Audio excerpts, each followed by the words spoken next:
Hi friends, అందరికీ నమస్కారం. Welcome to my channel. Friends, ఇప్పుడే అందిన వార్త. ప్రపంచమంతా షాక్. కొత్త వైరస్ కలకలం, భారీగా మృతులు. వివరాలైతే వీడియోలో తెలుసుకుందాం. వీడియోని ఎక్కడ స్కిప్ చేయకుండా కంప్లీట్గా చూడండి. అప్పుడు మీకు కంప్లీట్ ఇన్ఫర్మేషన్ అనేది తెలుస్తుంది. అలాగే ఇప్పటి వరకు మన ఛానల్ ఎవరైతే సబ్స్క్రైబ్ చేసుకోలేదో దయచేసి సబ్స్క్రైబ్ చేసుకోండి. వీడియోస్ చూస్తున్నారు కానీ సబ్స్క్రైబ్ చేసుకోవడం మాత్రం మర్చిపోతున్నారు ఫ్రెండ్స్. దయచేసి సబ్స్క్రైబ్ చేసుకోండి. అదేవిధంగా లైక్ చేయడం మాత్రం మర్చిపోకండి. ఇంక లేట్ చేయకుండా వివరాల్లోకి అయితే వెళ్ళిపోదాం. ఆఫ్రికాలోని రువాండాలో వింత వ్యాధి కలకలం రేపుతుంది.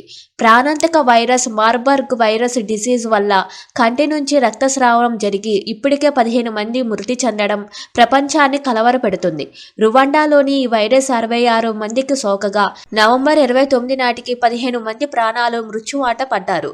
ఏకంగా ప్రపంచ ఆరోగ్య సంస్థ రువాండాకు ఎవరూ ప్రయాణించవద్దని హెచ్చరించడాన్ని బట్టి ఈ వ్యాధి ఎంత తీవ్రమైనదో అర్థం చేసుకోవచ్చు.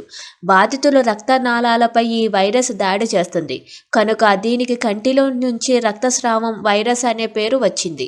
ముక్కు, చిగుళ్ళు, నోరు, యోని, చెవులు లేదా కళ్ళు వివిధ ప్రదేశాల నుంచి రక్తస్రావం జరిగి చివరికి రోగికి మరణం సంభవిస్తుంది. పండ్లను తినే గబ్బిలాల ద్వారా మానవులకు ఎంవిడి వ్యాపిస్తుంది. ఆ తర్వాత బాధిత వ్యక్తుల శారీరక ద్రవాలు తాకడం ద్వారా ఇతరులకు వ్యాపిస్తుంది. 21 రోజుల వరకు ఎటువంటి లక్షణాలు చూపకుండానే ఒక వ్యక్తికి సోకే సామర్థ్యం ఈ వైరస్ను మరింత విషమం చేస్తుంది. అయితే లక్షణాలు 5 నుంచి 9 రోజుల్లోపే సాధారణంగా కనిపిస్తుంటాయి. చూస్తున్నారు కదా ఫ్రెండ్స్, ఇలాంటి లేటెస్ట్ న్యూస్ కోసం మన ఛానల్ని లైక్ చేయండి, షేర్ చేయండి, సబ్స్క్రైబ్ చేసుకోండి. Thank you for watching this video.